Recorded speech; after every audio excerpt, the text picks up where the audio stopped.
Good afternoon.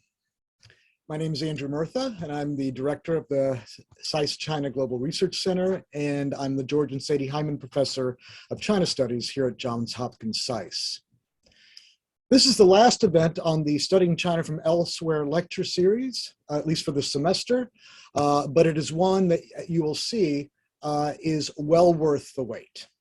But before we turn to our speaker, I wish to thank all those who made this event possible. These include Ellie Rostam, Amanda Nepomuceno, Jessica Moreno, Michaela Tucker, and Mo Alahi. Let me introduce our speaker. Dr. Maria Repnikova is a scholar of China's political communications, assistant professor of global communications, and director of the Center for Global Information Studies at Georgia State University. Her research expertise includes China's critical journalism, political persuasion, and soft power, especially in the African context, as well as China-African cultural exchanges and China-Russia comparisons. She's the author of Media Politics in China, Improvising Power Under Authoritarianism, which won the Book of the Year Award from the International Journal of Press and Politics. Her new book, Chinese Soft Power, as part of the Cambridge Elements Global China series, will be published this year by Cambridge University Press. Dr. Repnikova was a postdoctoral fellow at the Project for Advanced Research in Global Communications at the Annenberg School for Communication, University of Pennsylvania. She holds a doctorate from the University of Oxford, where she was a Rhodes Scholar. She speaks fluent Mandarin, Russian, and Spanish. And she's also the co-author of the recent piece in The Atlantic, What China's Social Media is Saying About Ukraine, which should be a must-read, or is a must-read, and that we should all read if we haven't done so already. Just going to say a few, in addition to that formal introduction, I'm going to just say a few words informally. And that is, maybe it says something about the state of my work-life balance, but it is an honor to be able to call as one of my dearest friends someone of Maria's professional caliber. I've known Maria since 2005 and have watched her grow from an extraordinarily promising junior scholar to one of the smartest and wisest voices on China today. Maria is an unstoppable shoe leather researcher, a brilliant thinker, a thoughtful interlocutor, and a generous colleague. In addition to speaking Mandarin, Russian, and Spanish, she's also fluent in DC Beltway and was a Wilson Fellow at the Woodrow Wilson Center from September 2020 to May 2021. Her years at Oxford have allowed her to seamlessly navigate the European discourse on China while she shapes it here in the US. I have every confidence that her book, based on the research that forms the basis of her talk today, will be a game changer on multiple levels, across disciplines and subfields, and within and throughout the policy world. Maria's trajectory is what happens when the most ambitious professional and scholarly aspirations are realized and then surpassed over and over and over again. So without any further ado, I pass the mic over to Maria Repnikova. Maria, the floor is yours. Thank you so much, Andy, for this incredibly generous introduction. It was so moving that I feel it's hard to fill the shoes of this very, very moving remarks. So thank you so much for all this generosity in thinking about my work, but also, of course, in hosting me for this important series. China in the world and thinking about China from the global perspective is a real passion of mine, something that I've been exploring for the past 5 years or so, as my research trajectory has shifted from domestic Chinese politics towards China in the world.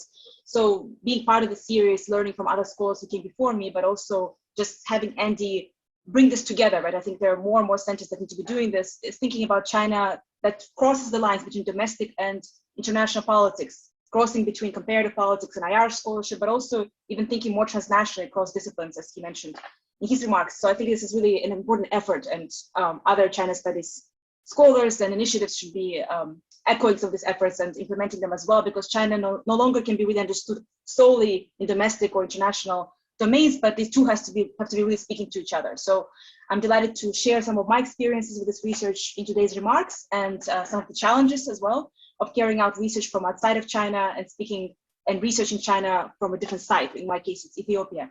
So very much looking forward to your feedback and to further dialogue with Andy after introducing a few of my thoughts about this. So first of all, I wanted to briefly explain my direction in terms of my shift towards studying China from outside of China, from Ethiopia in this case.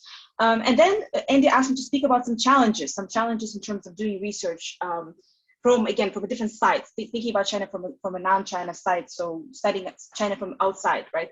So what does that mean? What kind of challenges, frictions, experiences one faces in doing so? And I guess what opportunities or lessons one can learn from. So the bulk of my talk is going to focus on that, but initially I want to introduce what exactly I've been researching and how I got there. So in terms of the shift of my direction, as I mentioned, I've been carrying this on since about 5 years ago, so I would say about 2017. So at first I was primarily driven by my evolving research interest. I wanted to expand from my long-standing focus on Chinese domestic media politics and political communication towards understanding how China communicates its image and attempts to garner its soft power globally. My initial research on this topic started in China, where I interviewed journalists and editors working for Xinhua News Agency's External Propaganda Bureau. They basically produce stories in many languages that are disseminated globally about China, right? So it's not so much reporting from outside of China, but more so telling the China story to the outside world. So what I was doing is interviewing these professionals and documenting their challenges of telling the so-called good China story, right?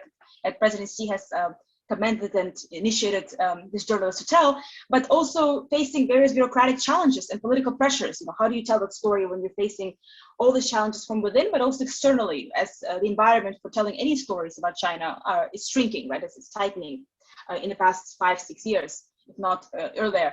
So after kind of starting on this project, I applied to the SSRC grant to research how the China model, or the idea of China model, is being diffused and appropriated in major authoritarian countries.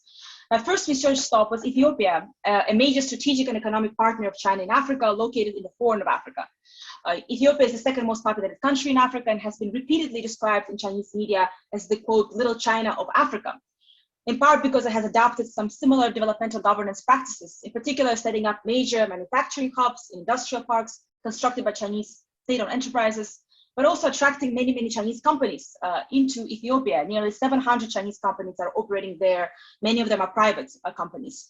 And thousands of officials and journalists have been trained in China, so going for these elite exchanges and trainings. I was fascinated by the ubiquity of China's presence in Ethiopia. As soon as I stepped off the plane, I saw signs in Chinese at the terminal, Chinese workers reconstructed the airport building, and a mini Chinatown neighborhood on the way to the hotel. As we drove from the airport, the driver quickly remarks that the new highway is built by, quote, China, something he was happy about, but also was quick to criticize for its subpar quality. I gazed out my window at giant buildings, half constructed with signs advertising Chinese companies all over. As I began my fieldwork, I found that most officials I interviewed, as well as state media journalists, have either been to China, knew someone who has, or planned to go. When I visited major Ethiopian universities to ask about foreign language learning, I was told the Chinese language is the only foreign language that still gets relatively steady enrollments. European languages had 0 enrollments in the past several years at one of Ethiopia's major universities. Unlike the ideological battles over Confucius institutes that we see here in the West, and in particular in the United States, these Confucius institutes and classrooms appear to be relatively vibrant and even thriving, according to Chinese directors on the ground, but also former Hanban officials who were most hopeful about their success in Africa.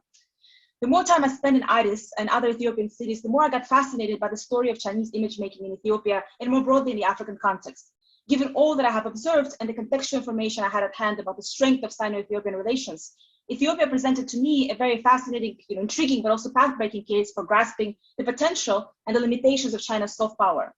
Rather than doing a multi-sided comparative study, I dived deeper into Ethiopia and zoomed in on major public diplomacy initiatives, including elite trainings, Confucius institutes, and the media. I have also carried out some shadow comparisons by contrasting Chinese initiatives with what the US and Russia are doing on the ground. So my motivation for studying China outside of China in Ethiopia was in part driven by these research questions that I wanted to explore. Can China's soft power, quote, work? And what does it look like in more favorable non-Western contexts? As I progressed in my research, my motivation has evolved into that of complicating the reception towards Chinese soft power initiatives and China more broadly. The longer I stayed in Ethiopia, the more I found that what fascinated me are the contradictory sentiments or just the multiplicity of perspectives on China held by my interlocutors and interviewees.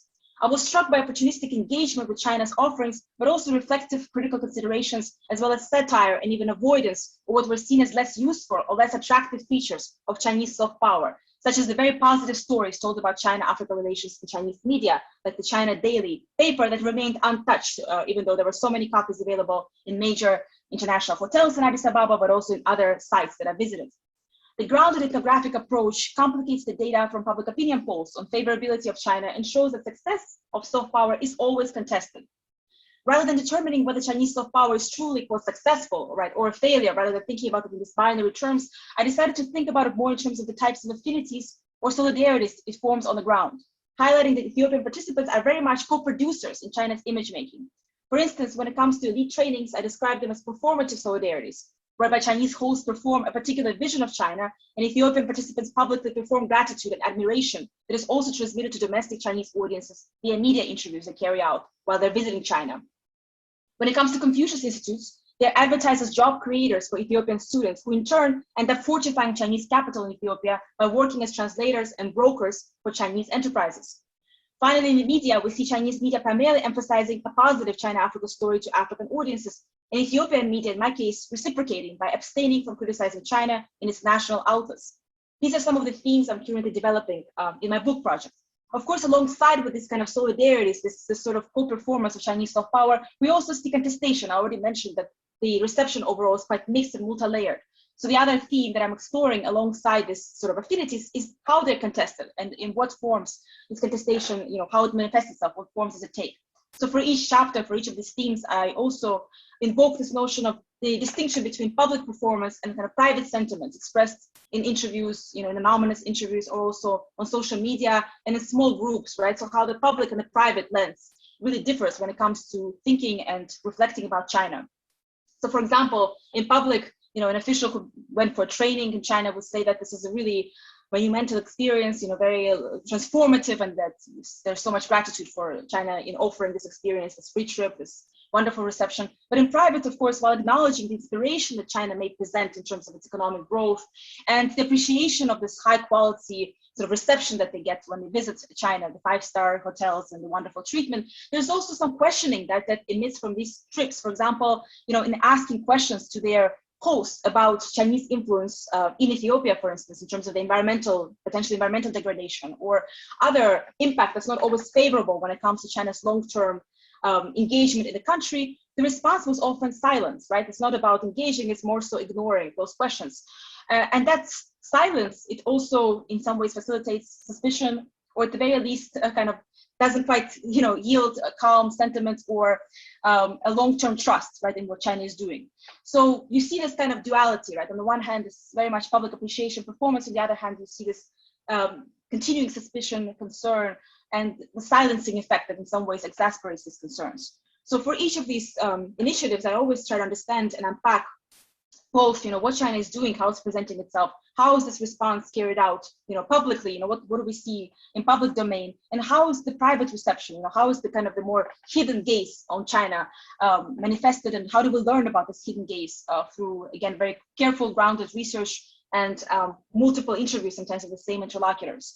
So it's a very interesting project to me. I look at this in a very dynamic manner, kind of in terms of this interaction when it comes to soft power implementation, not so much just the resources, and not only just the effects, but more so how does this dynamic process interplay? And that requires, of course, understanding both the Chinese side and very much, grasping as much as possible also the reception, the receiving side of this relationship. And I think oftentimes when it comes to reception, that tends to be a bit understudied or overshadowed by maybe the concern and the fear of China's might and prowess and coercion, especially I'm thinking about here from the Washington kind of Beltway perspective, the concern with China's overpowering effects in the global South, but less so about the actual motivations, the reasons for engagement from the receiving side, and also their potential, the capacity to carry multiple voices in their own heads, multiple responses, both critical and engaging, and very much opportunistically taking what China is offering, but also not fully embodying or agreeing with what China's narratives are. So I find these distinctions to be important to make, and that's something I hope to make clear in my book project. So shifting towards the other big challenge that Andy put out for me in terms of covering what I want to cover in this talk is the difficulties, right, you encounter in studying China from outside of China, right? What are the difficulties and what are the lessons I've learned that could be useful to other scholars, maybe following in this path or already doing this research or hoping to do this research in the future? So there are 5 challenges I wanted to bring about today and also talk about how I try to navigate them. So the first one is probably quite obvious, but I think it's still important to point out. It's a steep learning curve of immersing in a new, site and a new context, right? And that's something that cannot be understated. So one of the core initial challenges is just the anxiety of immersing into a site that's much less familiar, right, to me, and to grasp the very complex context on the ground. So the easiest way, I think, to study China's influence in other countries is to stick to either the Chinese perspective or to only superficially kind of gaze at the on the ground realities. I wanted to understand Ethiopian culture and politics more deeply. I found wonderful research assistants who helped me interpret cultural context. I took Amharic lessons, though I'm still very much a beginner. It's a beautiful language, but extremely challenging. I find it almost harder than Chinese, if you can believe it. And try to remember, a number of works by, or to read and to cite a number of works by Ethiopian scholars. There's quite a rich literature about Ethiopian politics that is very, very helpful. I still feel that I'm very much at the nascent stage of understanding Ethiopia, especially the ethnic conflicts that have raged the country in the past several years since I've done my fieldwork. But I did find it much more gratifying to go deeper into one site rather than trying to cover many, many sites kind of at the surface. I think one of the things I learned is also the importance of striking the compromise that you're comfortable with in terms of this research in a new setting, right? For instance, I wish I was already fluent in Amharic, but since many elites, spoke very good English and I had excellent research assistants, I think I still managed to have very enriching conversations on the ground while, attempting to engage more and understand more local cultural context by learning at least the beginner kind of level of language. Part of this compromise is also allowing to delegate, right? Or at least to have some space for translation and help with interpretation of not just language, but the context itself and even the research norms. So a very brief vignette I wanted to share on that kind of translation of research norms that I think will be maybe fun to hear for China scholars in particular. It relates back to my visit to the Ethiopian news agency where I was trying to interview producers, journalists about their experiences with writing about China. Is the main news agency, basically kind of the equivalent of Xinhua news agency for Ethiopia, but also, their visits, trainings, engagement in more kind of capacity building with China. And when I got there, I was thinking that, of course, I need appointments, right? I need to know people in advance. I need to be able to say who I know. And in, my experience of studying Chinese media, everything was always through introductions. You have to kind of be woven into the certain circle, introduced to particular colleagues that way. But my research assistant at the time told me, you can just show up and kind of wait, sign your name with the secretary and just wait until the official or the producer or whoever you're trying to see basically opens the door and you go ahead and introduce yourself. I found it to be really petrifying because the idea of kind of embarking or sort of, barging into somebody's office and signing in as, kind of felt very intrusive and very uncomfortable to me. So I resisted. So I said, I don't think this is going to work. I have so much experience, I've done this before. This is not going to work. But he insisted that I wait, that I try to wait. And surprisingly, it actually ended up working. And, some of these individuals had a little opening, at that moment, maybe 20-minute conversation just to introduce myself, what I'm doing. And then they ended up scheduling a longer meeting at a different time. But within about a week or a few days, I ended up kind of rotating from one office to another because it's all, one big building. So I went from one floor to another, speaking to the vice president or vice director, to journalists, to researchers, to all kinds of, staff that work for the agency in both formal and informal settings. So this idea of kind of waiting, the idea of garnering patience and saying, well, this is how the process works here. It doesn't have to be as maybe preempted by all these introductions. It helps, but it doesn't have to.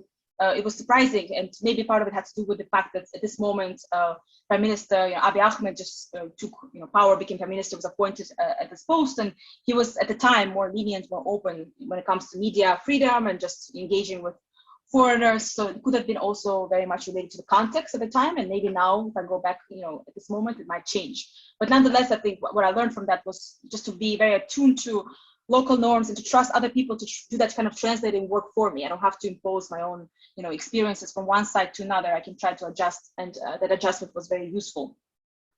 So the second big challenge, and I guess the opportunities that emerged from that as well, that I want to address, is that of engaging with Chinese actors and practitioners on the ground at an alternative site, right, at non-China, outside of China. What does that actually look like? So I was struck by both the unanticipated opportunities, but also difficulties in accessing Chinese sites and interlocutors in Ethiopia. So when it comes to opportunities, you have a lot more chances for spontaneous encounters that I think are sort of more likely or more maybe unusual in some ways in the context of a third site, rather than being in China itself, where I think there's a lot more now a sense of being used to foreigners or researchers and a lot more cautious kind of attitudes around researchers, especially now, I think in the past few years or whatever we're going to face as China scholars going back whenever the doors will open post-pandemic. So, but nonetheless, I think in Ethiopia, what struck me is kind of very serendipitous encounters would just kind of appear, and suddenly you get to engage with a whole different community of people and learn a lot with this quickly shifting and dynamic experiences. So one fun vignette, so a couple of the one maybe that I want to introduce. One was meeting this entrepreneur, it's a female Chinese entrepreneur who had a lot of connections all across various Chinese businesses, and was extremely put together, very well dressed, very sharp, very fast speaking, and kind of hard to keep up with. She was all business, and it was hard to ask her really intense questions, but she agreed to take me to a few places. So one of the places she took me to, she said, "Why don't you come along to this class I'm teaching?" So I was curious what the class was. In fact, she was teaching beginner Amharic class. So this was not actually the class I ended up taking in my longer stay, but it was a class meant to be for Chinese entrepreneurs, workers, migrants who are based in Addis Ababa. So she taught a class of about 100, 150 people. She herself knows, I think, mostly beginner kind of level of the language, but she was teaching it through all kinds of examples that are appealing to, Chinese residents, how to find call police, in Amharic, or how to find what's the word for rice or bread, very basic kind of vocabulary.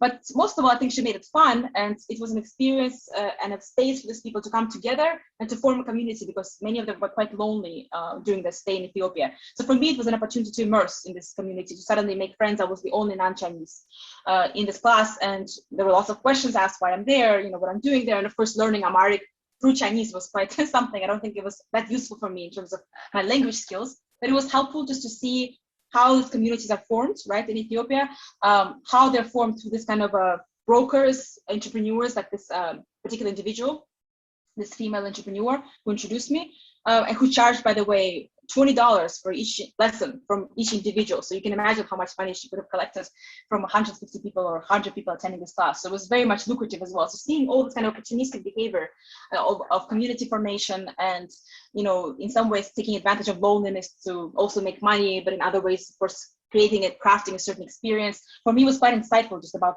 life and challenges and sentiment of Chinese community in Ethiopia. So that was a very serendipitous kind of encounter, surprising encounter.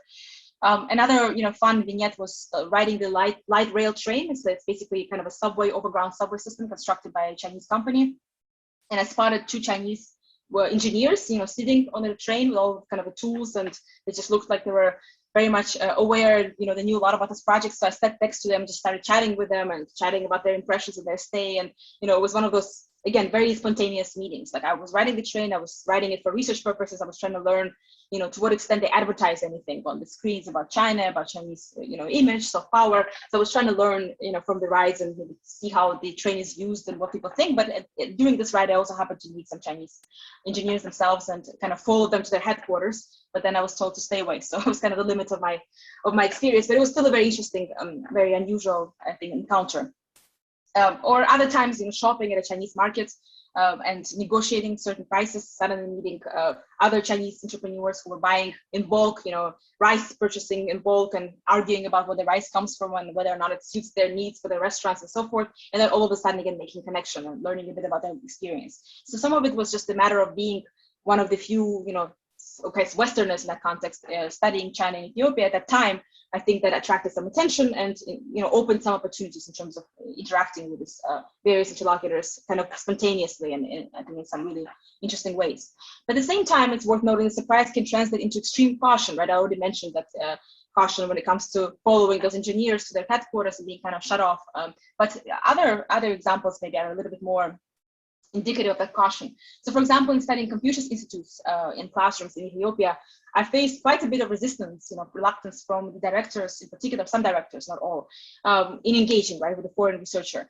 And one particular vignette I think is worth retelling, because this is a Confucius classroom based in a southern city of, I'm not going to name just in case of sensitivity, but in southern Ethiopia. And when I went there, the dean, who is the co-director, right, all these Confucius classrooms and institutes, they have kind of a local co-director. So on the ground, he was very proud, to host like a foreign researcher. He said, don't worry, I'm going to take you to this classroom, and they're going to host you, and you can ask any questions you like. And I was kind of suspicious to begin with. I thought, I don't know if this is going to work, because I already had some, not so friendly experiences. But he assured me that the relationship is so good and I'll have no trouble. As soon as we got there, the director from the Chinese side kind of gave him a stern look, and I thought, okay, this is trouble, right? This is not going to work out.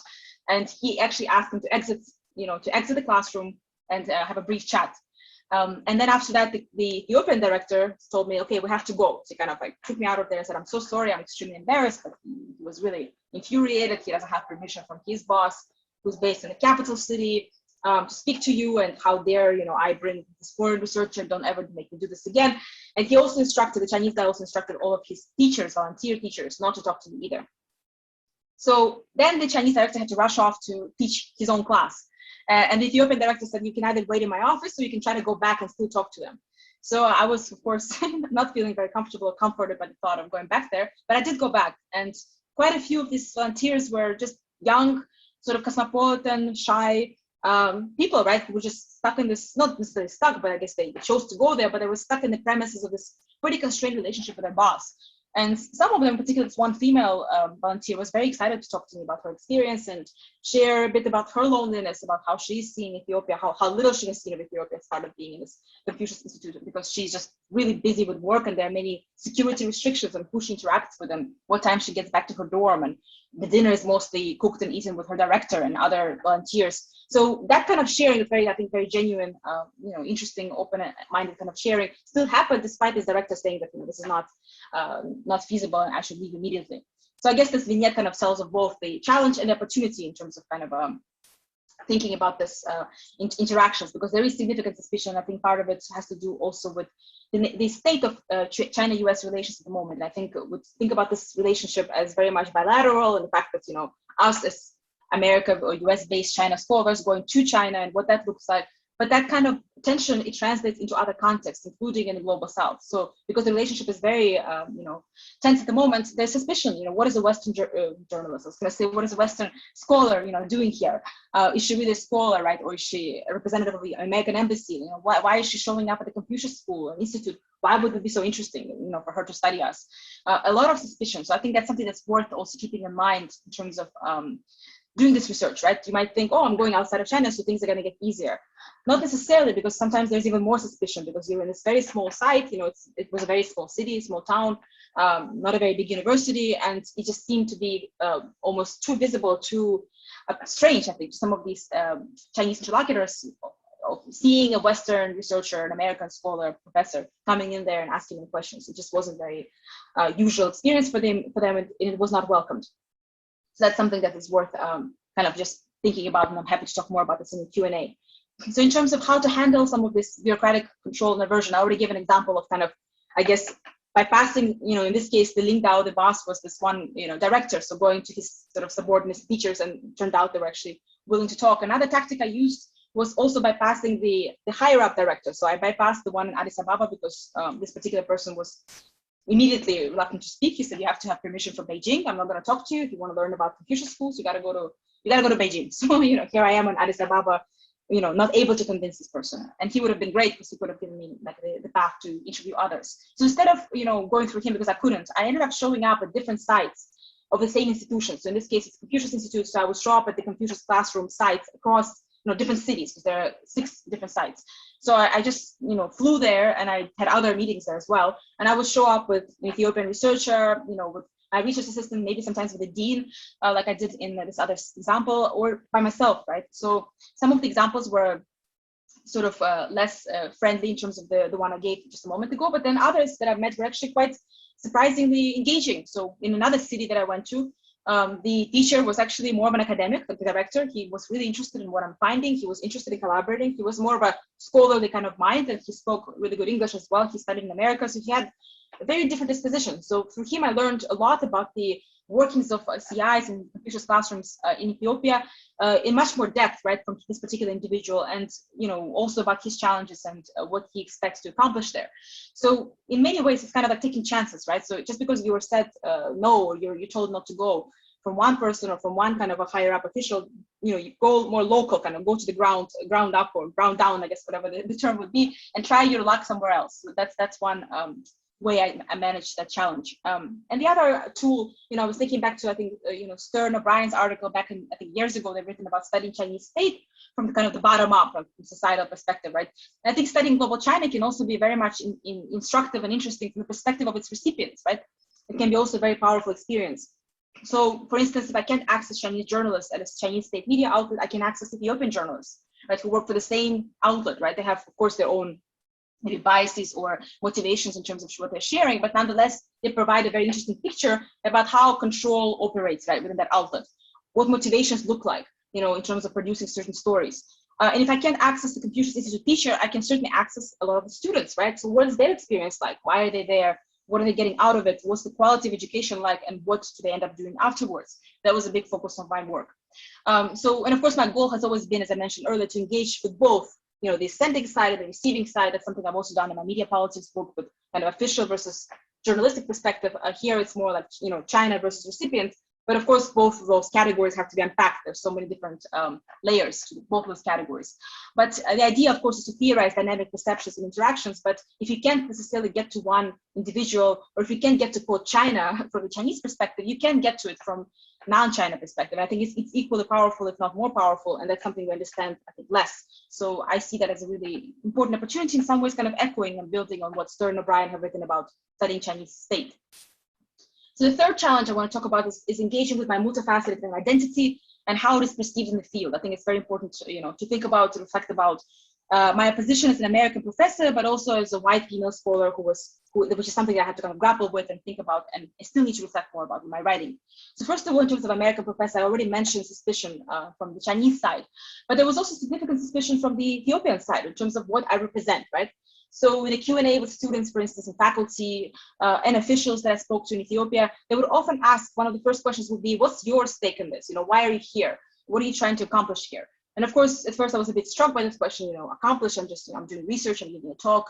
It felt sort of a little bit combative, this question. But then I realized, you know, for them, of course, in some ways I'm a symbol, or I'm associated with the American state, like the American government.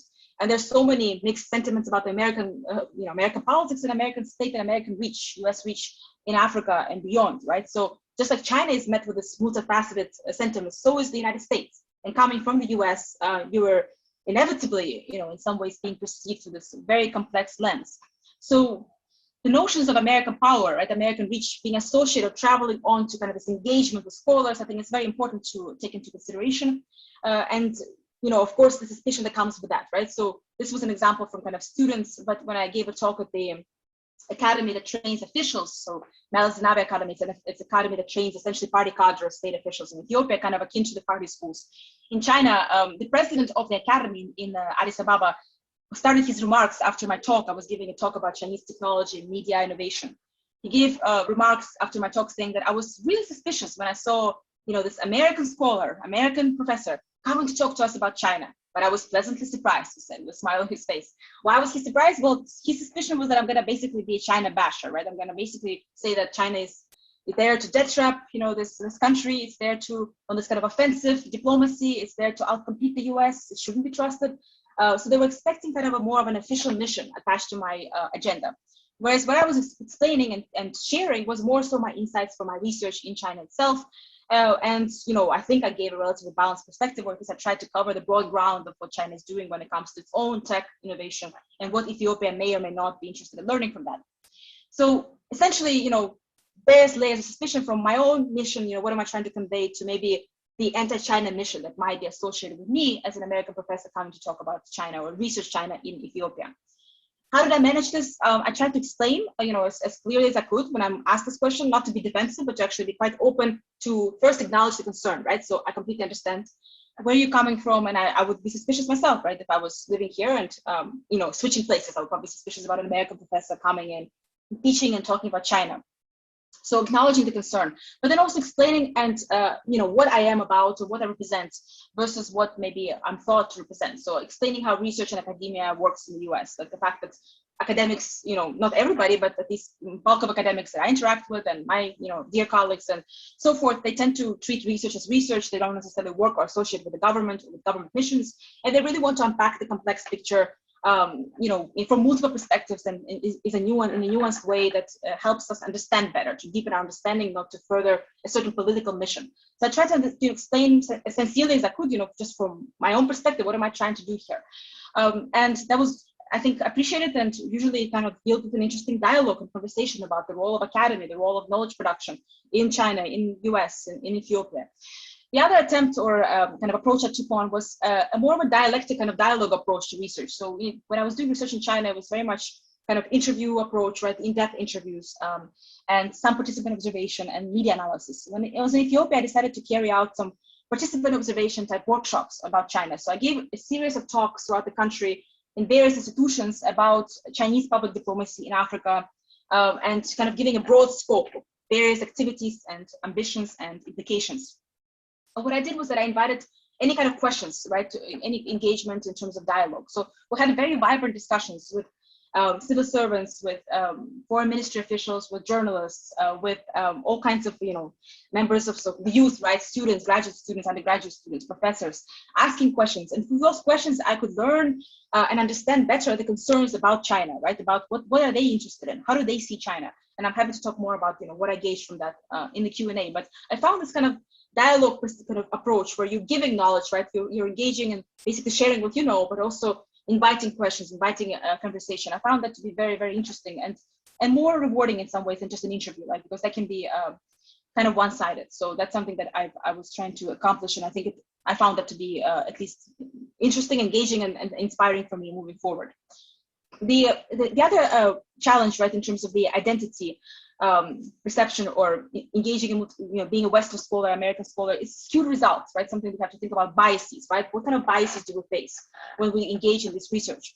So beyond the suspicion, right, about my affiliation, my mission, I think some interlocutors, of course, were also looking to build, right, networks in the US.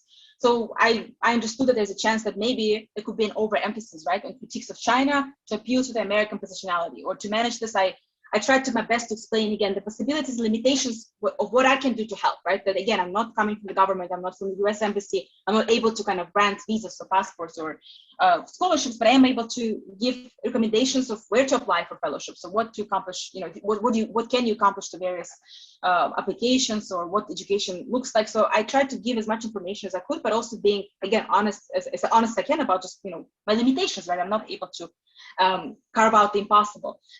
So trying to kind of do that, but at the same time, I think also very much, again, explaining a little bit more about my experience in China itself, that I'm coming from the US, but I have a very strong ties with China. I really, value, appreciate my Chinese colleagues, and I enjoy Chinese culture. I've spent a long time being there, researching, living there. So coming at it, from this kind of perspective, like this official who was surprised by me saying something at least a little bit positive about China, trying to explain that my role here is not to say who is better, US versus China, but to try to explain the multiple sides of each, right, each power and how they engage in Ethiopia. So that I think has helped a little bit with mitigating maybe some of the skewed results, but also, of course, reflecting on this potential bias in my actual write-up, right? When I'm writing my results, I have to reflect, what does this mean? Could there be potential kind of inflation of China critique because of what I am, what I represent to these interlocutors?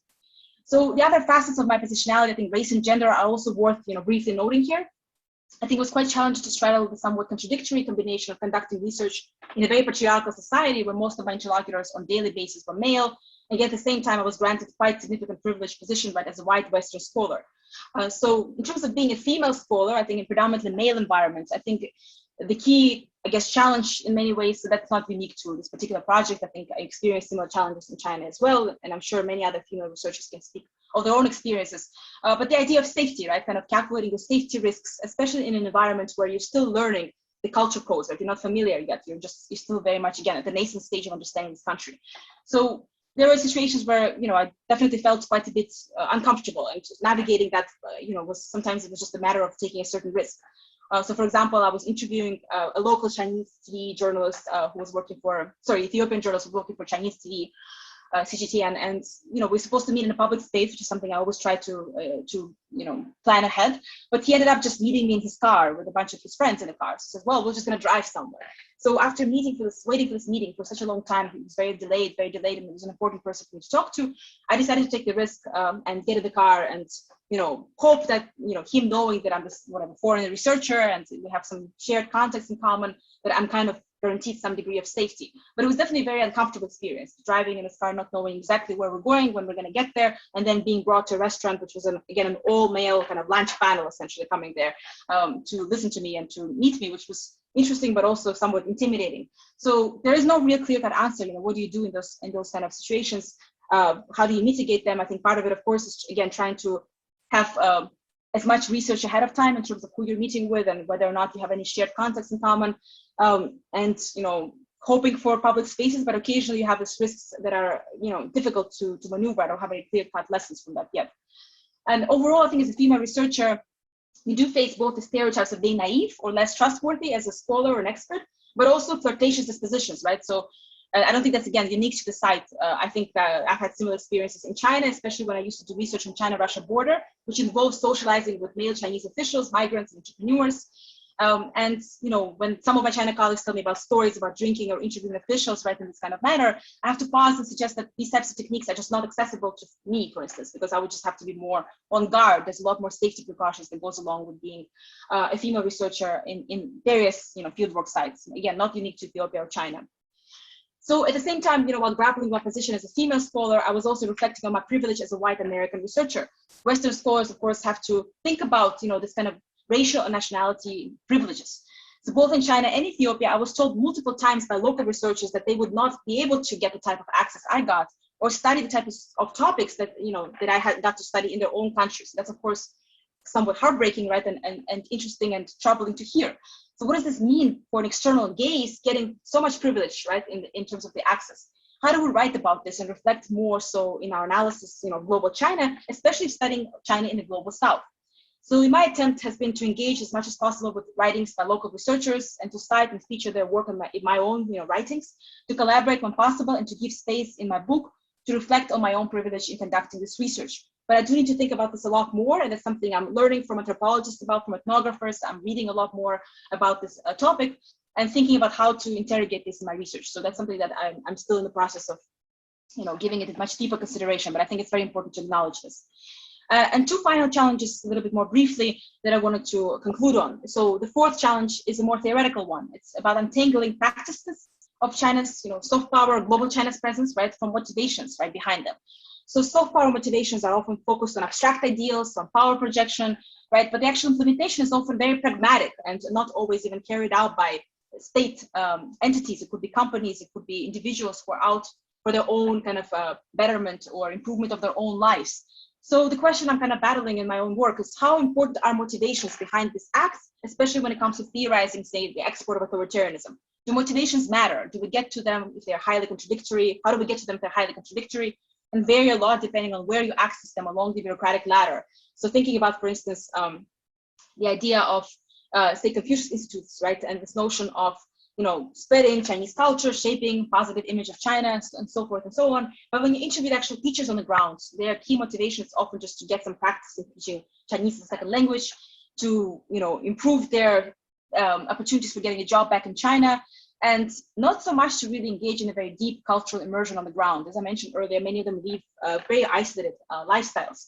So these motivations, the more you trickle kind of down on this ladder, sometimes they get more and more kind of individualistic, opportunistic. So how do you tackle those motivations, right? How do we think about them in the grand scheme of China's prowess, China's stance, China's grand strategy, right? We hear all these terms in IR and of course also in Washington. How do we take into account this smaller actors on the scale and what they're motivated by?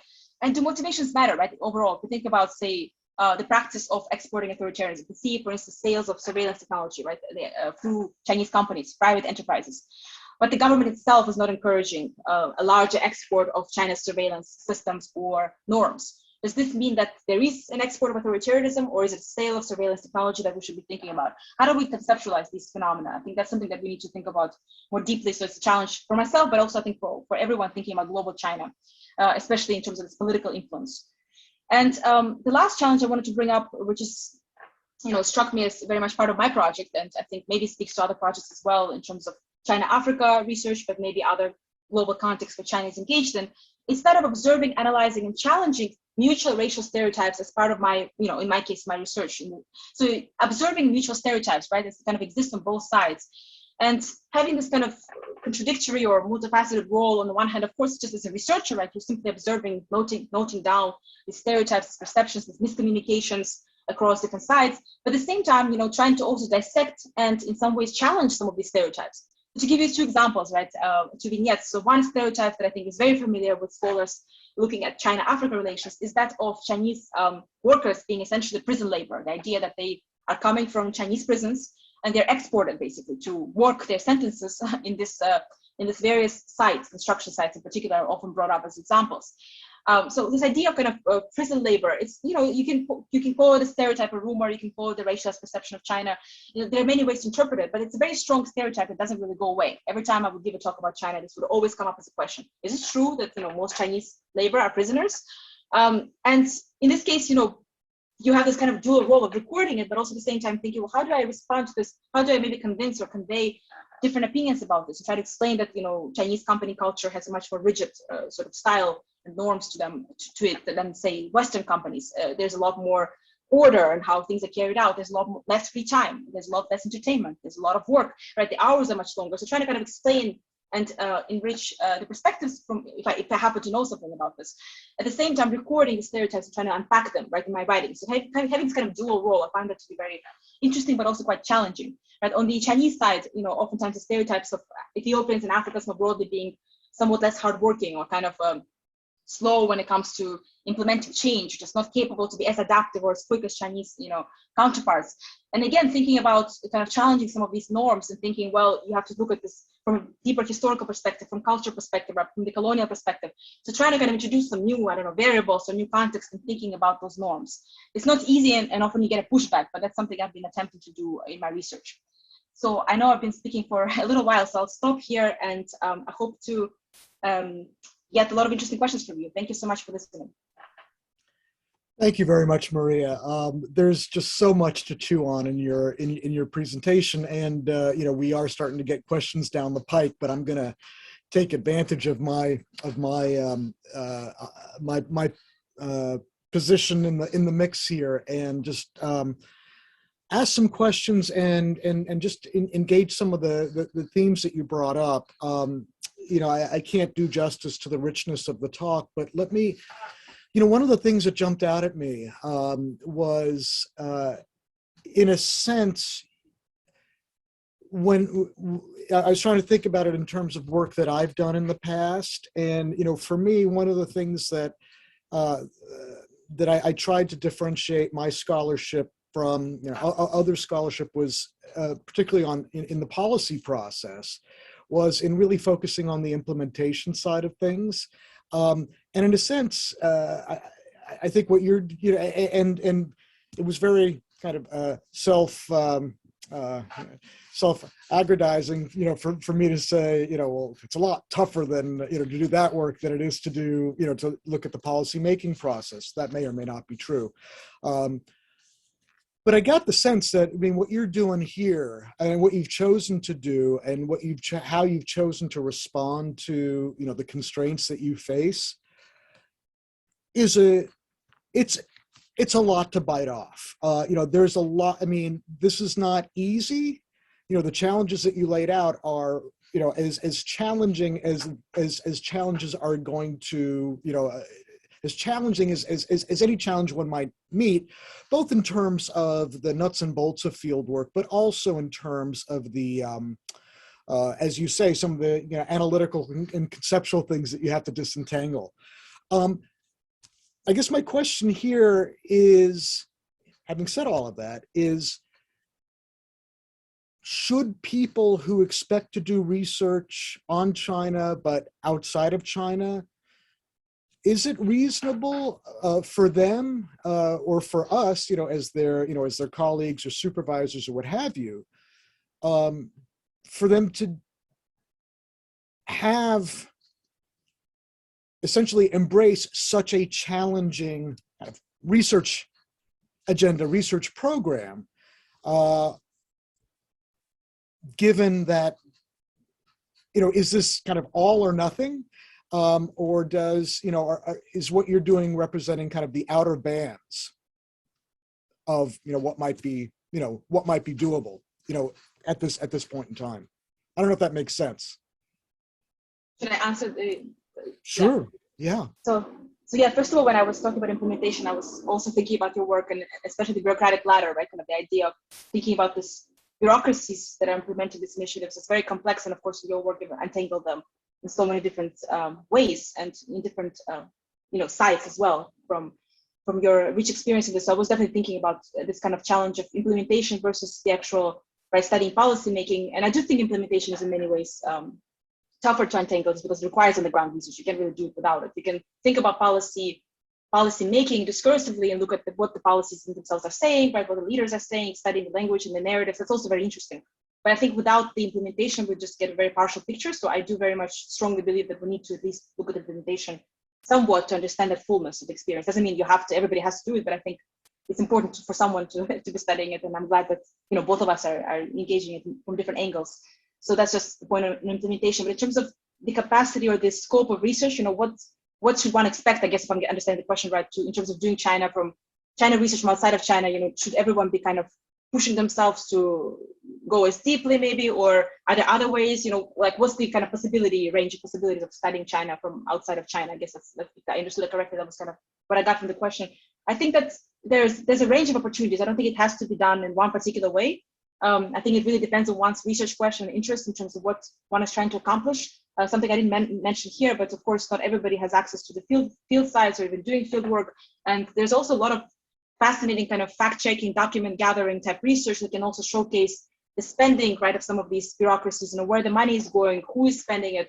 And so much of the information is surprisingly accessible. You know, it's not, of course, all super reliable, but you have all these websites, you know, kind of presenting some of this data, right, through all kinds of messaging that's increasingly more public.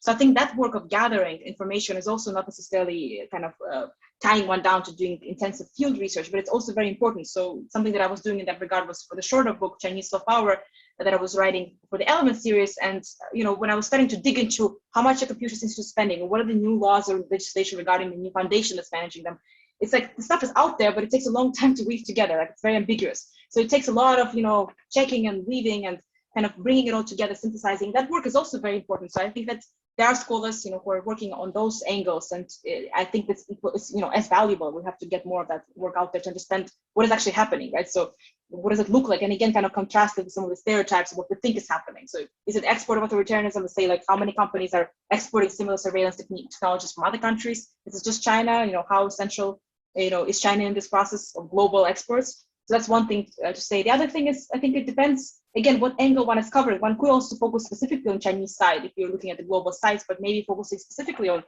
Chinese companies, for instance, SOEs. There's been some incredible work done on that front by a number of scholars. They're not maybe looking as much at the receiving side, right, with the reception, but they're looking at the Chinese side. What are they implementing? What are their challenges?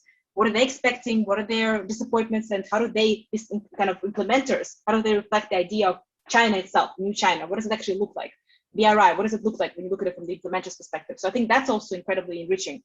So in many ways, it depends also where you get access, right? So I think a lot of it depends on the practical practical factors. So you can plan all you want, but if you don't have access, you end up having certain, you know, capacities with which you're working. So in my case, I actually found access on the Ethiopian side to be more flexible and in some ways maybe more inspiring to me because there was just so much more information that I was able to gather than on the Chinese side per se, especially in Ethiopia. Because I wasn't looking at companies, I was looking at this more softer kind of diplomatic engagements, and embassies were just completely difficult, you know, impossible to really access. So in that sense, you know, I got kind of lucky with that particular angle, but then someone else might have incredible access to be based in a Chinese enterprise for a whole year and gather research there. So I would really kind of, I think, encourage to be as flexible and as open-minded in terms of where this road also takes you, as opposed to kind of having a very rigid idea of I have to do this and it has to be in this particular way. And then that gets you very frustrated, right? Because once you get there, so maybe I can't quite implement this exact plan, but I found something else that's equally or even more interesting. So I think that kind of element of surprise is always good to encourage and to be hopeful about. I'm really glad your answer went exactly to that spot, because it does anticipate another question that I had, which is, you know, this is more of a process question, but you know, I think it's something that, you know, certainly younger scholars and students, you know, will probably contend with, and I think it's reassuring, you know, to hear, you know, people who've had some experience, you know, how they've contended with this. And, you know, so you mentioned that, you know, you wanted this to be, you know, a multi-country study, and then you decided at one point that, no, you're really going to focus in depth on Ethiopia. And how difficult the decision was that for you to make at that time? And, you know, I guess, what were some of the things that, you know, you talked about some of them, but I just want to tease out some of the things that pointed you in the direction that you ended up going in.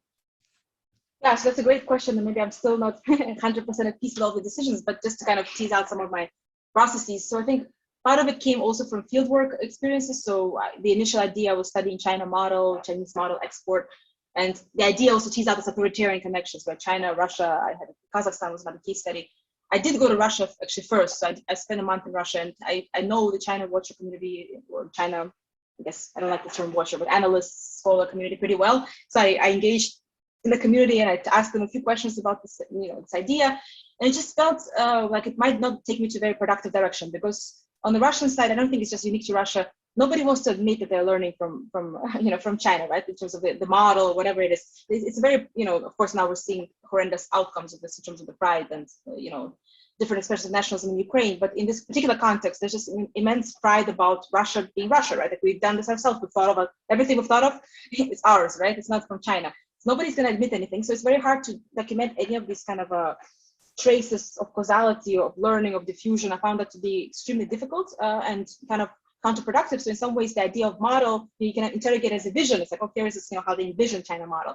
But I wasn't sure how deeply it's going to kind of take me as far as, the interesting findings I might come across by looking just at that, especially because I'm not going to be able to trace the actual adoption mechanisms that much from what I could see. So that was one kind of, I guess, disincentive for going in that direction as well. And then I thought maybe the idea of kind of authoritarian sort of exchanges that also felt a bit reductive, because it's like, well, then you just stick into this prism of, again, of authoritarianism. It's this kind of autocratic, I don't know, in some ways reductionist framework, as opposed to thinking of China beyond that. Like, what if China is practicing public diplomacy in some ways that are quite similar to other major powers, including the US? And something that I found interesting is that in some ways, Chinese public diplomacy is more pragmatic than ideological, and US public diplomacy is actually more ideological than pragmatic. So you kind of see some differences when you contrast them in the field, that because you're allowing yourself to come out of that shell of authoritarianism per se. I think that can be kind of a constraining shell, and something that was, of course, very much my shell during my PhD studies and my preliminary research, because we study authoritarian politics in China is, we study authoritarian resilience and all these terms. It was always about authoritarianism. So I think coming out of it a little bit was interesting, and I think more creative for me. So that was another thing I considered. And then I think just in terms of the larger questions, what I was interested in is kind of the opportunities for the potential of China's soft power engagement, and thinking about a case where it seems like there's quite a fertile ground for this to so-called work or be successful or be very impactful, but yet finding so much critical reception, so many different layers of engagement that are maybe somewhat surprising, or maybe not, depending on what to expect in the first place. I think it's quite telling about how would China's soft power work anywhere, right? Like, how would it kind of work? If it's working this way here, we might find very similar traces elsewhere.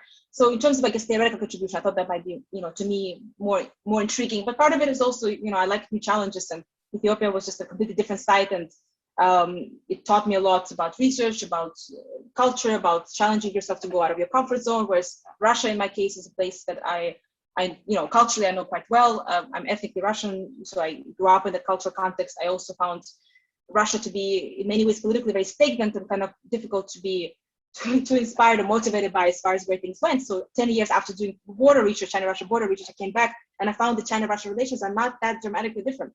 Of course, the space has changed, there's more economic exchanges, but overall, very similar factors are still there. So that wasn't as surprising. It was like, well, it's easier to do, but not as surprising. So I wanted something that kind of pushed me outside of my comfort zone. I think especially in terms of research methodology and the challenges that I mentioned in terms of positionality, race, gender, all of that stuff was somewhat new to me.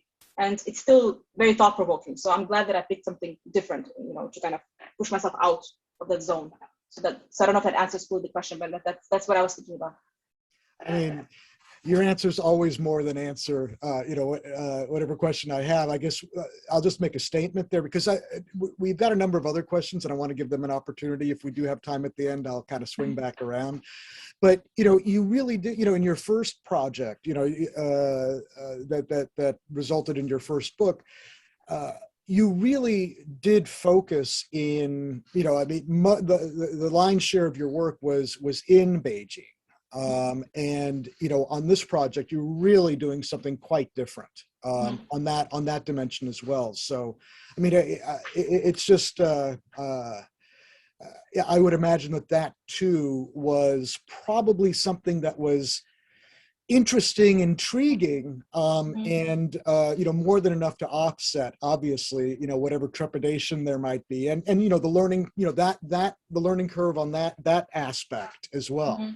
Absolutely, yeah, and I think that's something that you also face if you're going to do something new, but there's obviously a big body of literature on China-Africa relations that I'll be speaking to my book as well. And I encountered a community of really interesting scholars who've been doing this from different sides and from different angles. So it also introduced me to a whole array of research in anthropology, in sociology, some in political science, but I think a lot of it's on the ground research happens to be more than anthropology, kind of discipline. But just being able to learn and kind of engage with completely different works was also very refreshing, which I think I wouldn't quite be able to do if I stayed with the same, kind of parameters of maybe China-Russia or just China, domestic Chinese politics.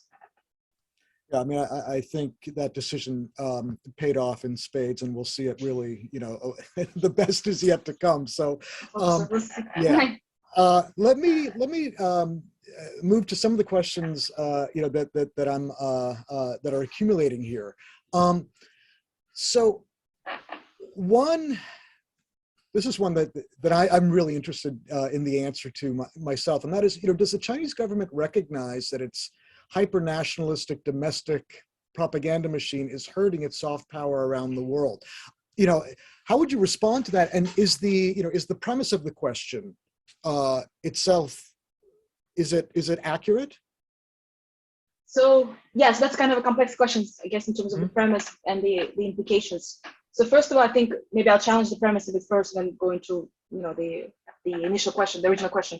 In terms of the premise, I think Chinese soft power and public diplomacy and messaging, it's quite multifaceted and complex, right? It's not only nationalistic and assertive and bolstering and whatever else other adjectives we can pick to synonyms to that. So there is that strength, and I think that strength has been increasing or exacerbated in recent years, and we definitely see this in particular now in this war in Ukraine and the communication about the war. There's just so much of it that's targeting kind of the US and NATO and the West, and that's what I wrote about the satanic piece. But at the same time, that's not the only communication line. And even if you look at this particular conflict, you'll see CGTN reporting, for instance, is very different from Xinhua Nianbo or from even Chinese diplomats, the way they're countering and defending the honor of China or whatever else. You see that CGTN actually has been reporting from Ukraine. They're reporting on the refugee crisis, and they're reporting on the damage on the ground, right, the devastation, whereas the Chinese domestic media hasn't been reporting much on this. So you see even here, there's kind of like a lot of sort of decentralized efforts and messaging is quite different. And overall, I would say that China's state media, despite in some ways maybe embracing some of this wolf warrior, discourse too, still is, leaning more towards the constructive kind of journalism model, where they're telling the China story, right? They're inviting all kinds of, foreign journalists to either work for them or to be, guests in the shows, and to try to kind of complicate the narrative and basically present something softer, right? I mean, the way that soft power was explained to me by Chinese scholars doing my research in China was that it's about kind of softening the edge of China's economic rise. So it's like it's such a hard edge, it's this kind of curve, and everybody's, they don't know what to do with it. It's like, look at this rise, and what is it? This big kind of, tornado coming at you. So let's soften the curve, right? So I like that kind of image. It's an interesting, just visual, and I think that's what they're trying to accomplish. So it's not all just, nationalistic, this kind of intensely, I guess, bolsterous rhetoric. So that's the first thing I wanted to say. And then the second thing to this question is that there is a dual audience, right, of Chinese public diplomacy. And that's something I write about in this shorter book, Chinese Soft Power book, is that one of the key distinctions between the understanding of soft power as a concept, as an idea in China versus in the West, or in particular in the United States, as we, echo Joseph Nye's influential work on this, is that I think in the US conception is very much externally oriented. It's a public diplomacy to shape the minds and hearts of global publics, whoever you're targeting, right? Especially Nye was talking about Middle East and this kind of post-war climate where US is not welcome. So how do we soften our image there? For Chinese writers and interlocutors about soft power, they focus so much on domestic context of soft power in public diplomacy. In particular, the idea of cultural confidence and boosting pride in China, and the idea that if global publics recognize or kind of perceive China in some ways is important, it also helps to legitimize Chinese Communist Party rule back in China. So the global and the domestic are so intertwined, and I think a lot of this nationalistic rhetoric we're seeing it's really, maybe in part facing global audience, but I think a lot of it is also very much targeting domestic audience, both the bureaucrats, the higher ups in that ladder, but also just the public itself, because so much of it is translated into Chinese and it's spread all over Chinese social media. So then does it really hurt Chinese image overall? It does, right? Because it is a dual public friction. So certainly if you have on the one hand this idea of telling the lovable story of China or presenting it as this very balanced and wonderful superpower, and then on the other hand you have this really bolsterous rhetoric saying no, it's US keeping us down, there are biolabs that are all kind of disinformation rhetoric and all of that, and quite aggressive, persuasive techniques. One could say it's information warfare, there are all kinds of terms that we use for it, but definitely not soft.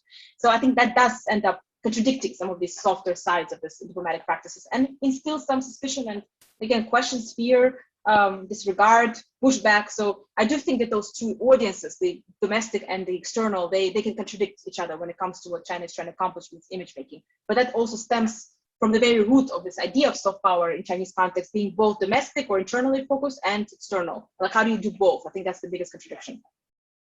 Yeah, that's a great point because, China is very good at one and seems to be a bit more challenged at the other.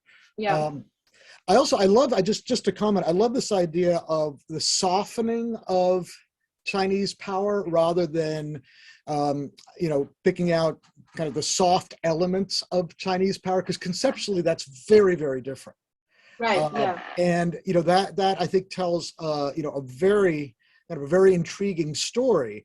I think it portrays, some of the motivation and some of the intentionality.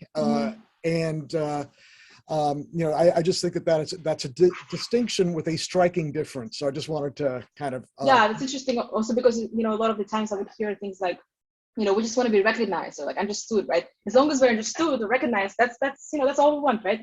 So this idea of recognition to me is also part of kind of softening that curve, right? It's not so much about saying there's a particular way we have to be seen, but at least like understand something about our perspective or understand that we have some, other motivations that are not all, malign or negative. We have our own kind of mission, our own sort of impetus behind some of these initiatives. This idea of understanding, of course, is very ambiguous. What does it mean to understand somebody, right? It's like, what do you expect from this understanding? It can be agreeing with you, or it can be just acknowledging you. So I think the acknowledgement part is much less ambitious than agreeing, right? You don't have to agree, but I can acknowledge that you have your reasoning and I have mine. So that's a very different, I think, more subdued ambition than just saying you have to agree with everything I'm doing. So I think softening the curve is also somewhat more, maybe more subdued, or at least more maybe a reasonable ambition than saying we want to be just seen as a soft kind of a harmless entity. It's very hard to accomplish for any great power. I think that's almost impossible. Right, but it also does have an edge to it as well. Definitely, that's absolutely. really, really, that is a knife edge I would not want to be dancing on. Yeah, that's a tricky one. Yeah. Okay, so let me move to another question. So it's a long one. I'm going to read the whole thing. I'm very drawn to this bottom-up approach to both assessing China's activities abroad and snowball interviewing. Do you think this can be applied to studying other facets of Chinese power projection, such as economic statecraft and security issues? In reference to your discussion of your own positionality and its impact on local perceptions, access, and safety, which a number of people have commented on their appreciation for you bringing that up. What advice would you give to a young female scholar without the prior research experience you had to draw on in terms of giving talks, etc.? How can you safely conduct ethnographic work on sensitive topics? In fact, can you? Yeah, that's quite a lot of questions there, but very smart, very interesting questions. Thank you for bringing that all up. And I see this as a PhD student, right, at SAIS, so that's, awesome students you got there. So yeah, so trying to respond to a couple of these points. So first of all, can this be applied to other facets? Absolutely, I think it should be applied to other facets, such as economic statecraft and security issues. I mean, economic statecraft, I think in some ways it's very intuitive in terms of how one would apply it, because economic statecraft is everywhere. I think in part what I argue again in the shorter work, but also just my overall kind of thinking about Chinese soft power is that the material facet of the economic element of China's rise and power is very much transfused into almost everything, right? Including culture, including soft power. So economic statecraft is really everywhere. So I think the idea of studying the perceptions about, right, what the economic statecraft actually looks like on the ground, in some ways to me was the most accessible part. Everybody had something to say about Chinese state-owned enterprises, the roads that were constructed, the actual infrastructure, and also Chinese goods, just the manufactured goods, right? Cheaper phones, smartphones, the technology, the telecom technology. There's just so much there. It's a very, very rich, kind of scope of economic statecraft. So depending on what you're interested in, I think there's a lot to study, and the perceptions are, of course, very mixed. So I think engaging with how these kind of, we could call them offerings, we could call them deals, we can call them, agreements, how they're being perceived, but also taken advantage of and maybe negotiated as well by the receiving side. I think there's a lot to study there. It could be, the direct partnerships with various interlocutors on the ground for China. It could be the actual publics that consume these products and use the infrastructure. It could be the elite officials who are using them for campaign purposes. There's so many ways to kind of study this from the bottom up. And of course, from the Chinese perspective too, again, speaking about motivations, what are the motivations of those, construction workers, managers, entrepreneurs versus like the actual Chinese elites officials who are trying to convey a particular image in Africa and beyond, right? So I think that that's a very natural kind of area of research when it comes to bottom-up statecraft, bottom-up approach and using it to apply to economic statecraft. Security issues, of course, somewhat more sensitive. I haven't studied security kind of, I guess, projects myself, but I think peacekeeping operations, and China has been very engaged in peacekeeping in Africa. That's something that is, I think, more accessible. It's part of the international kind of community, right? It's not just China, it's engaged in this transnational work with other actors, which might be more accessible because you can also engage it from the perspective of who collaborates with China on this. But also there are lots of trainings of like elites in the security sector. So that could also be a bottom-up approach. I think, again, security officials might be a little bit trickier to interview. They might be more secretive or less accessible, but it also depends. It's not always the case. Even here, I think in the States, if you're looking at researching the US perspective, for instance, on public diplomacy, soft power, China's rise, oftentimes the security sector can be actually more accessible than the State Department. So it's just, it's not always that intuitive. Like I was surprised by that, you can't have anything on the record with State Department officials. It's just very, very closed off when it comes to research. That's interesting and I think troubling, but that's my personal opinion. So that's in terms of research. In terms of sensitivity of doing research as a female scholar, especially a younger academic or PhD student, is there a way to do this at all in a very safe way?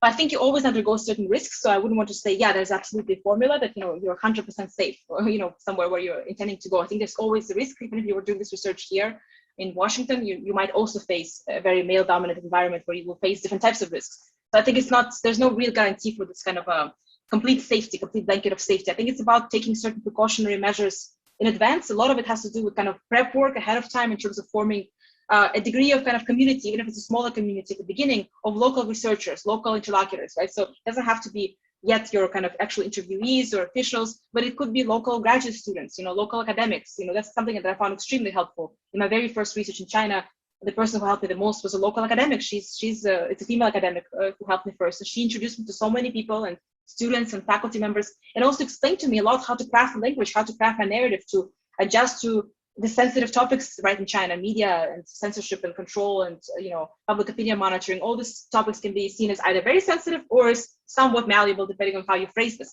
And how do you encounter and who do you meet and where can be also very useful to know about from the perspective of a local researcher. In particular, hopefully, if you have a chance to access a female scholar, but just having a broader community of people who can say, okay, this is accessible, this is acceptable, this is not, this is where you should meet these people, this is better not to do, or better not to meet them in this location or in this time of the day.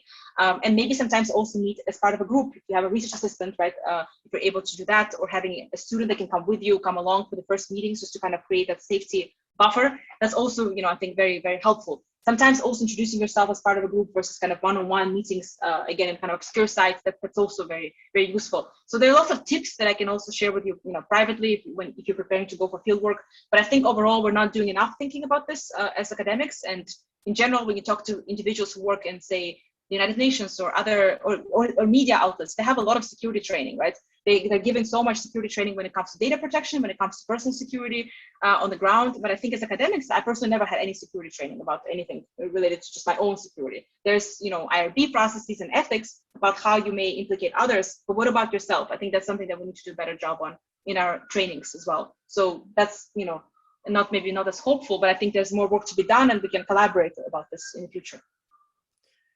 That's a great point. I had no training myself. And when I'm interviewing ex-Khmer Rouge in Cambodia, the one thing I constantly do is make sure I've got a direct line to my car or van or whatever vehicle I'm being driven around. I know the vehicle, yeah. Right, just in case things go south. I'm being, flippant, but it's actually true. It's very important, yeah. I think exponentially more so for women. Let me another question that's come up is, given that Ethiopia is China's second largest loan recipient in Africa, I'd be curious to hear your thoughts and any insights you can share on how you see the relationship between Chinese officials and firms investing in Ethiopia and the local political governance networks and political officials in country. And how has that relationship developed over the past, say, 2 decades? And I would actually just add a little something to that, maybe as a corollary question, which is, how adaptive do you see the Chinese on the ground? My understanding, my conventional wisdom, from people like C.K. Lee and others who have done work on this is actually they've adapted quite well, and have really become quite adept at, I'm not using this in a negative way, but kind of manipulating, the vulnerabilities in the political system to, for self-interested reasons, much like what we see, just a few blocks from here. So I guess the corollary question there is, to what degree do you see Chinese really adapting and kind of mastering their situation on the ground? Not in a way that's, that's not in terms of a power differential, but rather just in terms of kind of learning. Mm-hmm. Yeah, so I would agree with the analysis of C.K. Lee and other scholars in terms of the adaptive nature of Chinese state, Chinese authorities on the ground, and I think in the Ethiopian case it's especially, well, maybe not especially, but it's also very visible, right? In the past few years, in particular prior to Abiy Ahmed, TPLF party, like the northern faction of the party, right? They were very powerful and they had very strong linkages to Chinese state. And I interviewed many of these officials from this faction who had really, strong certainty that China kind of wouldn't abandon them, that they're going to stick with them, right? Because that this is their guys, right? They were trained in China, they had all these connections, and they have similar mindset about developmental kind of governance and developmental model, and like they're the ones, right? Like these are the partners. But then once Abiy started this, war, we can use again different terms to describe this conflict, but it's ongoing, right? It hasn't been settled. There's a huge conflict, ethnic conflict, and between his party, but also and the TPLF has been kind of squeezed out to the margins and has been now evolved into a rebel, essentially. The Chinese government has shifted. It's basically been supporting Abiy. So, at first suspicious about Abiy. Why? Because he was quite pro-Western. He started building ties with the US. And at the time when I was there was a lot of concern that, is China upset? Are they turning away? Are they seeing Ethiopia is turning into kind of into the American sort of wing of power, and also engaging with Saudis, but not so much with China? But then I think over the time, many other powers have shifted away, and kind of US, sanctioned the Ethiopian government, and there's been so much critique of human rights violations in Ethiopia, but China hasn't left. So it's still very active. So if you go and even look at Chinese digital diplomacy in Ethiopia, or if you look at what they're announcing, they're constantly doing something. It's a constant activity, and similar speeches and rhetoric to what they were using a few years ago vis-a-vis the other party, vis-a-vis the other faction. So to me, that really indicates, incredible amount of adaptability, in part because they have very strong economic interests there. We have so many companies from China, very, very strong economic ties, huge major state-owned enterprise projects that are too big to fail. Like this will be a huge image damage if they just completely, stop working. And it has been described as one of these kind of model countries to develop its China-Africa relationship on. So if you completely withdraw, or if it fails, it looks like it's disintegrated, that doesn't look good for China and Africa. And that's something that they want to avoid. So I've been, I guess, impressed, but also just not impressed in terms of it's a great thing, but just, impressed in terms of the capacity to navigate this complex political context, and for China to remain resilient throughout all this. Is it a good thing? Of course, that depends how you see this. If you think about this in terms of China standing up for human rights violations, or against them rather, like China is not doing that, right? But is it in terms of its adaptability to maneuver its multiple sides and actors? Then yes, it is maneuvering them, and it's remaining very much key partner, a key player in the region and in Ethiopia. So I think that's quite indicative of, I think, the future. And there were a lot of questions asked about this in the beginning. Is China going to leave? Is it going to withdraw? Is Abiy going to be abandoned? But no, they're still very much communicating and engaging, and I don't think the relationship has necessarily weakened that much. In fact, because the US has turned away, one could say it's actually been strengthened. So that's my response to that. I think it's a really good point, because sometimes we conflate China's rigid and wooden, self-narrative that it's trying to export with its actual flexibility, adaptability, and dynamism in terms of actually managing the relationship. I think that's another really, really important point. Let me ask another question before we get to, we've got time for a few more questions. Let me ask another one, if I could, on one of the things that that I'm interested in is understanding kind of how much of Chinese domestic politics, in terms of the process and the institutions, kind of make it out onto, the kind of the past water's edge, in these, in these types of situations. And I'm particularly wondering about if the obsession, I'm drawing from work by, Suzanne Scoggins and many others on, just focusing on China's kind of long-standing emphasis on maintaining social stability, domestically. Do you see any kind of, is there any kind of dialogue or things in place that you're able to observe in terms of maintaining social stability abroad, if that makes sense? Yeah, so I guess what I've observed and that I also write about in this project, and I'm thinking through still as well, is the kind of the sharper edges of China's, we could call it soft power, image making, etc. I'm very conscious of not conflating everything with sharp power, just because I think it's a somewhat unhelpful term when you think about everything China is doing in the world. But I do think it's important to recognize that there is, of course, this emphasis on social stability and on maintaining a certain kind of image of China, right? So it's not like you can say anything or ask anything. And I already alluded to that in my remarks in terms of asking questions about some sensitive matters that were met with silence, kind of the silencing effect. So I saw some of these kind of engagements in sensitive areas, right? In sensitive parts or facets of China's global presence, but also domestic Chinese politics, as being met with kind of very similar reactions as maybe they would be met domestically, if that makes sense. Just to give a few examples about that. So for instance, when it comes to social stability in this context, it's not so much about maybe managing kind of protests against China, because they don't really happen in Ethiopia very much, or I haven't seen any single protest, mobilized protest against China. But there are, things like kind of transpiring or inciting social stability through, I guess, cooptation or very subtle techniques. So for instance, journalists who are coming in for trainings, for year-long fellowships, they're not really required to do anything like to kind of pay back, right? There's no real requirement you have to publish something, but they're very much encouraged to, publish something, right? Publish stories about China.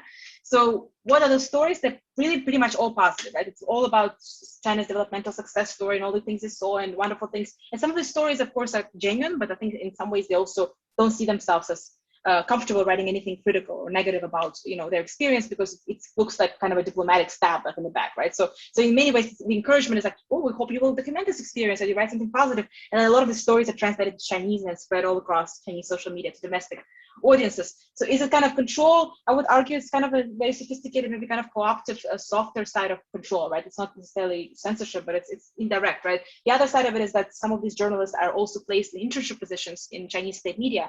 I asked them what they're doing there. They said we're basically producing stories about China-Africa relations in our local language, whatever language they speak, right? They're right. So it's Arabic or English. A lot of them are basically editing those stories. So they're basically kind of co-producing Chinese image brand, right? So again, negative stories don't make it in there. Critical stories or questions don't make it into those conversations at all. They're already told what to write.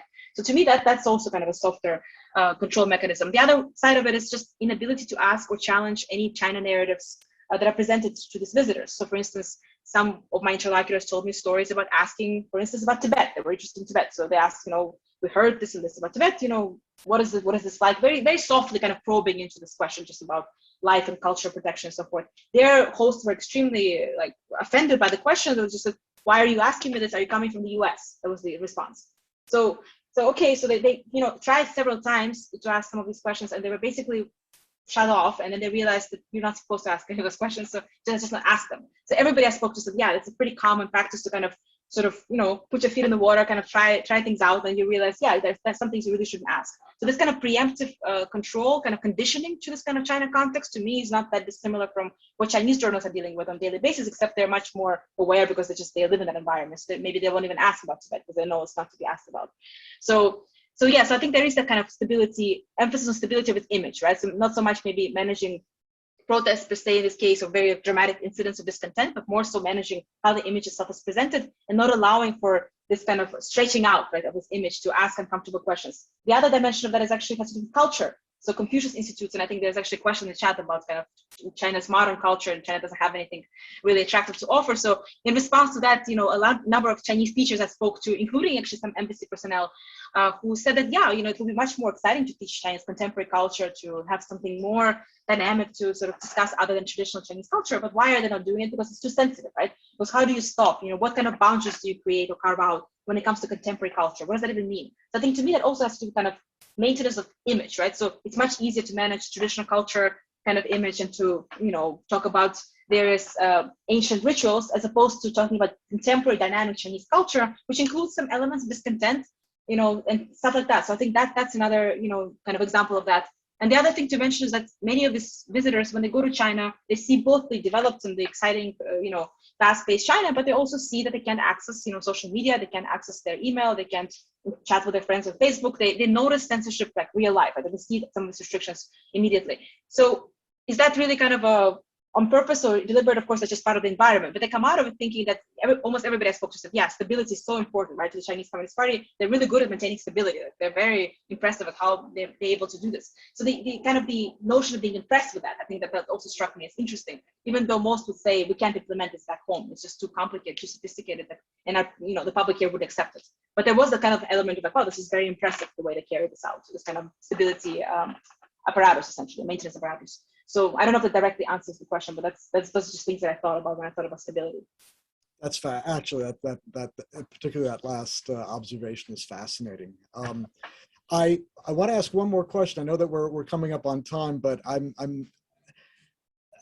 so intrigued by the question. I'm really curious about what you might have to say about this. So for many African countries, Chinese investment is welcome, but it has come with many challenges around labor, environmental violations, indebtedness, the narrative about debt trap diplomacy. Cultural appropriation and souvenir production is a particularly important issue and lament for many Africans. But the issue doesn't get as much coverage. How do you see this issue of cultural appropriation impacting China's projection of soft power? It's a very interesting question because I actually did come across this in my research from several dimensions. So first, I found that cultural appropriation was actually a very sensitive topic of friction rather, when it comes to this more critical gaze on China. So I mentioned how there's such a multifaceted perception. And one interesting example to me is that I encountered this group in Addis Ababa that was actually forming a China-Ethiopia Friendship Association. So it's almost very reminiscent of Soviet style, kind of, those friendship association groups that were deliberately,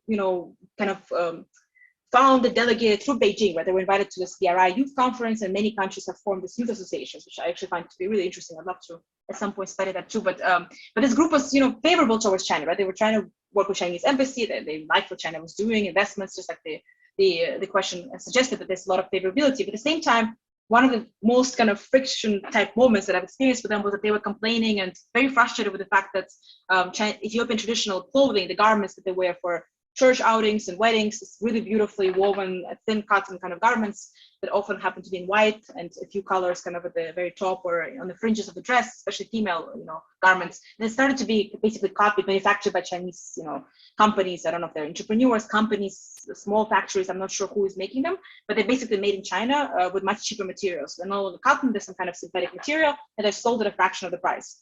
So you see them all over markets, and I've traveled to these markets and interviewed some of these, traders who were selling them. And the reaction from this very same group that was forming this friendship association was extremely, furious. They're like, how could this be? This is unacceptable. This is our people are producing this craft for, centuries. This is it's just not right. But then the reaction was always like, well, we're going to write to the Chinese embassy and we're going to ask them to stop this.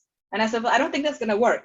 Because they were asking me, what do you think? And I said, well, first of all, these people probably are like private entrepreneurs, so they can't even find them. So even if they wanted to help you, they're not going to find this factory. Like, it's going to be impossible to locate. And if they do find them, how do they force them not to produce this crafts? Because it's very hard to control these entrepreneurs. So they just couldn't grapple with this idea that Chinese embassy cannot do this, because in many ways the image is like, of course they can do it. They're just the Chinese government. They're going to put an end to this. And of course they didn't. So they didn't respond to the request, and that yielded more frustration. That's one example of kind of cultural appropriation friction. The other is that looking at social media, which I also analyzed with the help of a research assistant in Amharic, a lot of concerns were also with cultural appropriation, like appropriating, making this clothing and all kinds of different crafts and selling them, again, at a fraction of the price. That was seen as kind of both very curious, but also negative. So that was the other thing that I've observed in terms of cultural appropriation. And last thing that maybe on the other side of that was when I was attending a trade fair in Hunan province, the China-Africa Trade Fair, right before the pandemic, my last trip to China.